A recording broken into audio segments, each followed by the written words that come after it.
Under the pale afternoon light streaming through the grand windows of the Forrester mansion, the air carried an unspoken heaviness, something too thick for words, too fragile for sound.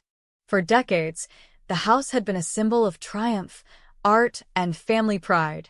But now, it felt like a mausoleum for trust. Eric Forrester, once the towering patriarch of creativity and warmth, sat alone at his desk, staring at the sketches that no longer seemed to breathe life. His hands, though trembling with age, still carried the steady precision of an artist who built empires with vision and love. Yet even the golden glow of his legacy could not warm the ache left by betrayal. The memory of Ridge's voice, the cutting insistence that he step aside for the good of the company, echoed in the silence like a sentence passed without trial. Eric had spent his life turning fabric into art, but now he felt like a man reduced to remnants, discarded and deemed obsolete by the very people who had inherited his fire. He replayed that day over and over. The confrontation in the Forrester conference room, the polished table between him and his son serving as both barrier and battlefield. Ridge's tone had been calm but firm, his reasoning wrapped in corporate language that made cruelty sound rational. "You've done enough, Dad. It's time for a new era." Those words had sliced deeper than any betrayal from an enemy ever could. Eric had watched his eldest son speak not as family, but as an executive, measured, composed, almost proud of his own authority. And in that moment, the realization dawned with unbearable clarity. Love had been replaced by ambition, loyalty by legacy, and the name Forrester had become a weapon, not a bond. That night, when the house was asleep and the ticking of the clock was the only witness, Eric pulled out an old leather-bound journal. It was not for sketches this time, but for reckoning. He had built Forrester Creations from the ground up, through sweat, instinct, and a belief that beauty could save the world. Now he would protect it one last time, not from competitors, but from his own blood. He called his lawyer, Carter Walton, under the pretense of updating standard legal documents. But what followed was anything but standard. Quietly, methodically, Eric rewrote his will. He stripped Ridge of authority, power, and control, leaving him a token inheritance, a gesture more cutting than outright rejection. To Ridge, accustomed to dominance, this would be humiliation disguised as respect. The true heirs, Eric decided, would be those who remembered compassion over conquest. Brooke, who despite her flaws, had never stopped believing in him. Hope, whose designs carried echoes of his own artistry, and even Thomas, whose redemption had reminded Eric of his own youth's recklessness. As Eric penned his intentions, something within him both broke and healed. It was not vengeance he sought, but restoration of balance. Ridge had turned Forrester Creations into a fortress of ego. Eric wanted to bring back its soul. The new will was to remain hidden until his death, locked away in a private vault at his mountain retreat, a place Ridge rarely visited, the one corner of the world still untouched by boardroom politics. The lawyer had questioned his decision, warning of chaos, but Eric had simply smiled. "Let them face chaos," he said softly. "It's the only way they'll remember who they are." Days turned into weeks, and Eric's health began to falter. What he first dismissed as fatigue became something heavier. His hands shook, his breath shortened, and moments of dizziness shadowed his clarity. The doctors urged rest, but rest was a luxury he could not afford. The knowledge of his mortality sharpened his will into resolve. Each day he revisited his secret plan, ensuring every line, every signature, carried the weight of intent. The house remained filled with laughter from grandchildren, business chatter, and the occasional dinner party, but beneath the surface, everyone felt the growing void around him. Ridge tried to mask his discomfort with control, often stepping into meetings as though his father were already gone. Brooke sensed it before anyone else, something brittle in Eric's spirit, a quiet withdrawal that felt like goodbye. When Eric finally collapsed in his studio one morning, clutching his chest amidst a swirl of silk and sketches, it was Donna who found him. Panic erupted through the mansion. The family gathered like planets orbiting a dying sun. Ridge torn between guilt and fear, Brooke silently praying, and Steffi pacing the hallway with the precision of someone trained to keep emotions at bay. Eric's hospitalization was met with media frenzy. The Forrester patriarch's health was not just family news, it was public currency. As he lay in his hospital bed, surrounded by the people who loved and betrayed him in equal measure, his eyes opened only long enough to whisper a few words to Donna. Everything is in place. When the news of Eric's death finally broke weeks later, the world mourned the end of an era. The Forrester mansion was draped in white lilies, cameras lined the streets, and Forrester Creations halted all operations for a day of silence. Ridge, dressed impeccably, gave the eulogy, words about legacy, gratitude, and love that rang beautifully hollow to those who knew the truth. Behind his composed demeanor, however, unease lingered.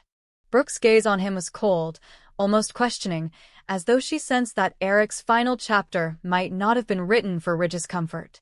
The reading of the will was scheduled for a week after the funeral. The family gathered in the familiar study, where Eric's portrait seemed to watch from above. The air was thick with expectation. Ridge sat at the head of the table, as if still assuming his father's mantle, while the others filled the seats in uneasy silence. Brooke, Steffi, Thomas, Hope, Donna, even Carter. The lawyer unfolded the document slowly, his voice steady, though his eyes betrayed the storm beneath. The first half was ordinary: tokens of affection, charitable donations, acknowledgments of relationships both complicated and enduring. Then came the shift.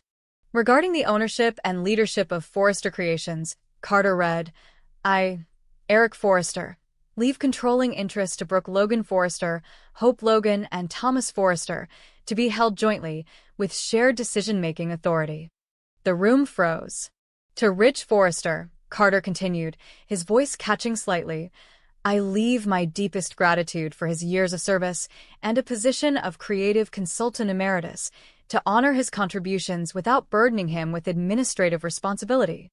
Silence fell like glass shattering in slow motion. Ridge's face drained of color, his jaw tightening as if to contain a scream.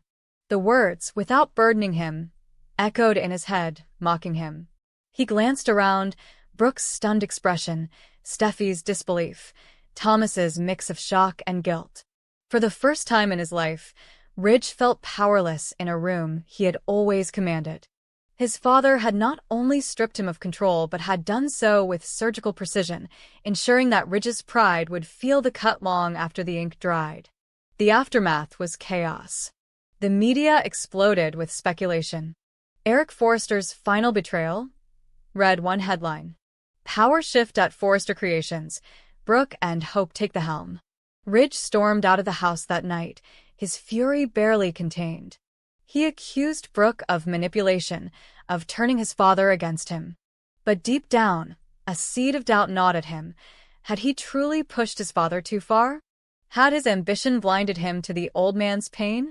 Each night, he returned to his empty office, staring at the walls covered with his designs, realizing they now belonged to someone else. Brooke, meanwhile, struggled with her own guilt. She had loved Eric deeply once, and though life had moved on, a part of her heart still carried that affection. To be entrusted with his legacy felt both like an honor and a curse. Hope, ever the optimist, tried to mediate, believing that her grandfather's intention was to reunite them through shared purpose. But in the corridors of Forrester Creations, whispers grew louder. Employees choosing sides, investors questioning stability, and Thomas walking the razor's edge between loyalty to family and his own hunger for validation. In his moments of solitude, Ridge began searching for answers. He visited Eric's mountain retreat, the place where his father often disappeared for reflection. The cabin was quiet, untouched since Eric's last visit. As Ridge sifted through sketches and letters, he found fragments of thoughts, lines written in Eric's unmistakable hand. He forgot that creation is love, not conquest. Another page read, My greatest masterpiece was never the fashion. It was the family. And I failed to keep it whole. Each sentence was a confession, a mirror held up to Ridge's ambition. By the time he discovered the safe, hidden behind a framed portrait. His hands were shaking. Inside lay the original will, the one Ridge had never known existed, and a sealed letter addressed to him.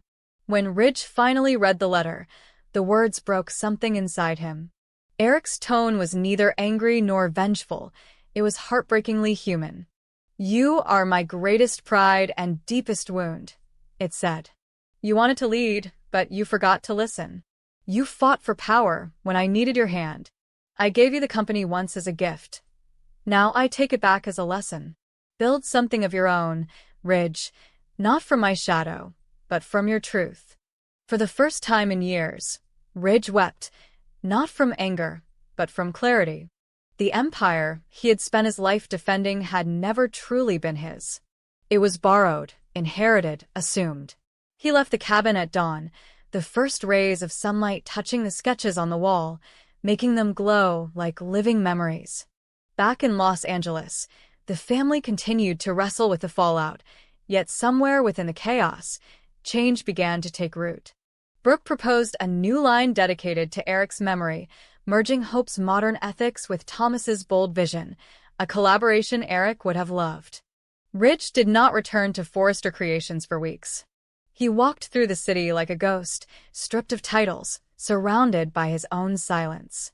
And yet, as the days passed, a strange peace began to bloom in the emptiness. Perhaps his father's final act was not betrayal, but deliverance.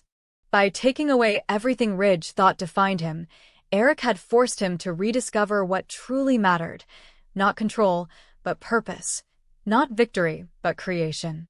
The old man's painted eyes seemed softer now, almost forgiving. Ridge whispered into the quiet, "You win, Dad. But maybe this time we both do." And so, in death, Eric Forrester achieved what life had denied him: balance. The family he left behind, fractured but unbroken, carried forward his legacy not as heirs to a throne but as bearers of a vision. The company thrived again, infused with the harmony of art and heart. And somewhere beyond the reach of time, Eric's spirit smiled, not because he had punished his son, but because at last he had taught him the one lesson worth learning: that legacy is not what we leave behind, but what we awaken in those who follow. Under the soft golden light that streamed through the Forrester estate, the long-awaited wedding between Hope Logan and Liam Spencer unfolded with an air of restrained joy and quiet anticipation. It was supposed to be a day of renewal, an act of faith after years of heartbreak, betrayal, and reconciliation. But beneath the fragrant blooms and the polished marble of the terrace, unease pulsed like a hidden current. Hope had spent months trying to rebuild trust in the man who had broken her heart more than once, convincing herself that this ceremony symbolized not naivety, but resilience. Liam, on the other hand, wore the mask of a man eager to believe in redemption, hoping that his promises this time would not sound like echoes of old vows. Every detail had been meticulously curated: the silk ribbons, the ivory roses, even the music that played faintly in the background. Yet, as with all things in Los Angeles, perfection came at the cost of illusion. Hope smiled, but behind her eyes was a trace of fear, the knowledge that happiness in her world never lasted long.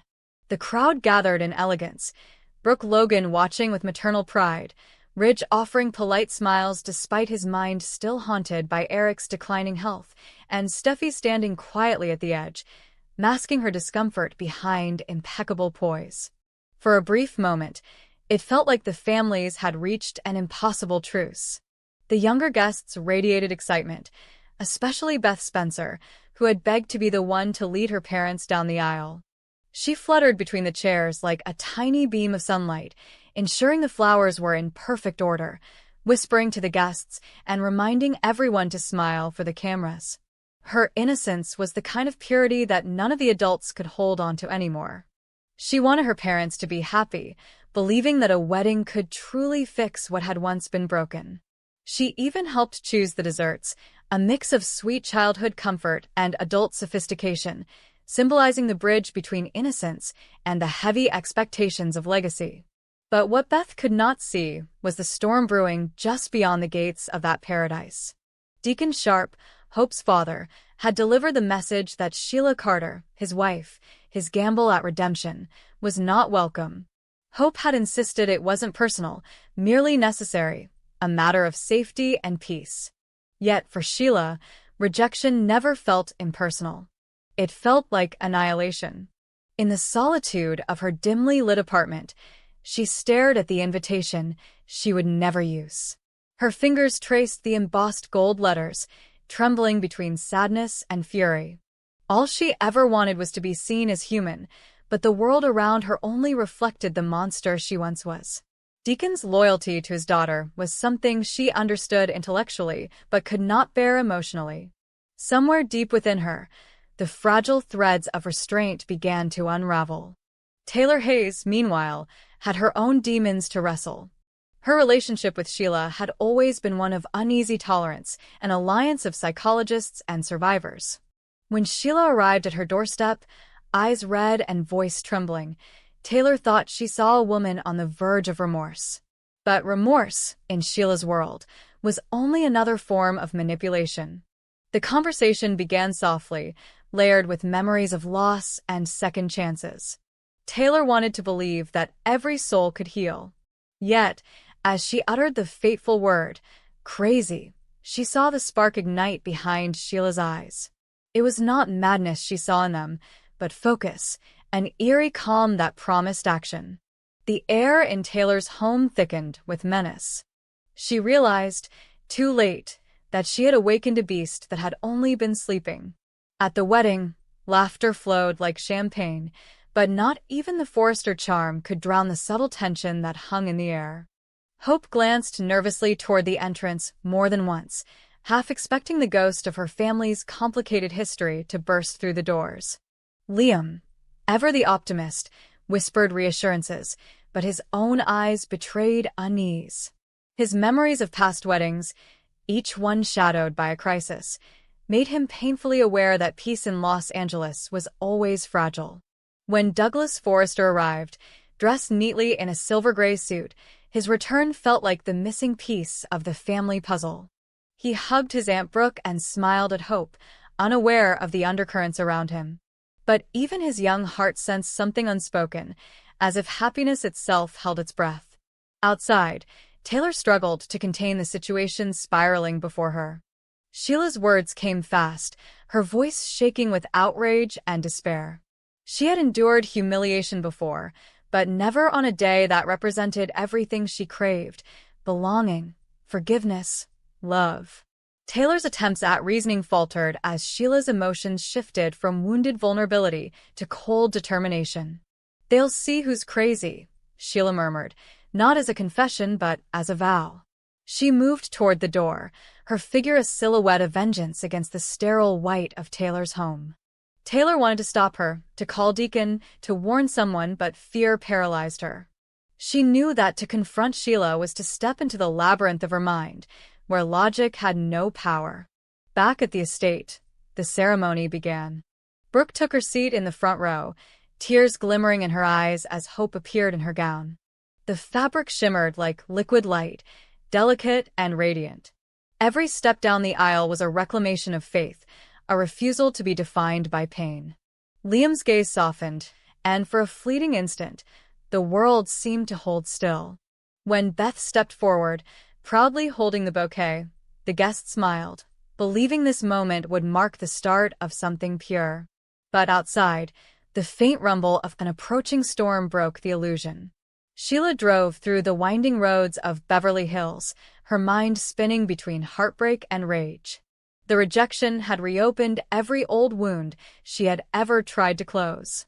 In her mind, the wedding had become a symbol of hypocrisy, a celebration of people who pretended to be moral while condemning her. The more she thought, the clearer her purpose became. She was not just uninvited, she was being erased. And if the world would not make room for her, she would carve her own space in it, even if it meant destruction. Meanwhile, Deacon paced nervously at Il Giardino, unable to shake the feeling that something was wrong. His phone buzzed unanswered. His loyalty was torn between the woman he loved and the daughter he had to protect. For once, his heart and conscience were in direct conflict. He knew Sheila's pain like his own, yet he also knew her potential for chaos. He whispered her name into the emptiness, half in hope, half in dread. As the ceremony reached its peak, a sense of stillness fell over the crowd. Hope's voice trembled slightly as she repeated her vows, eyes glistening with tears. Liam squeezed her hand, promising constancy. The guests leaned in, enchanted by the illusion of forever. But Taylor, having finally gathered courage, was already in her car, racing toward the venue. Every mile felt heavier than the last. She dialed Deacon's number again and again, praying she would not arrive too late. The final notes of the wedding march faded into applause, but at the edge of the garden, a shadow appeared. Sheila, dressed in black, stepped from behind the trees, her expression unreadable. Some guests gasped, others froze. Hope turned, her face draining of color. Time seemed to stretch as Sheila's presence turned the air electric. Brooke rose instinctively, placing herself between her daughter and danger. Deacon appeared moments later, panting, eyes wide with disbelief. Taylor's car screeched to a stop near the gates, her heart pounding. What followed was less an explosion of violence than a symphony of emotion. Sheila's voice trembled as she spoke of betrayal, of her desperate need to be accepted, of her endless punishment. Tears streaked down her cheeks as she accused them all of hypocrisy. Hope's eyes filled with both pity and fear. Deacon stepped forward, begging her to leave before she destroyed what little she had left. But reason was no longer a language Sheila understood. Her pain had become her only truth. The guests whispered, phones raised discreetly, capturing the moment that would soon spread across every screen in Los Angeles. As security approached, Sheila backed away, her eyes never leaving Taylor's. It was in that glance that Taylor saw the prophecy of future chaos, a silent promise that this was not over. Sheila turned and fled into the garden, disappearing among the shadows. The wedding resumed, but the air had changed. The laughter felt forced, the vows hollow. Hope clung to Liam, whispering that everything was fine, but deep down, she knew that nothing truly ended in their world. It merely paused between storms.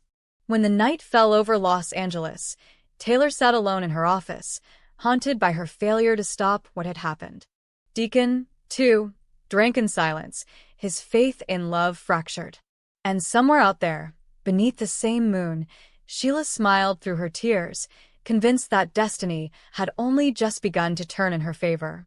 Thus, the wedding that was meant to symbolize healing became yet another fracture line in the ever-shifting world of the bold and the beautiful, a day when love, guilt, and vengeance all stood in the same room, pretending to be family.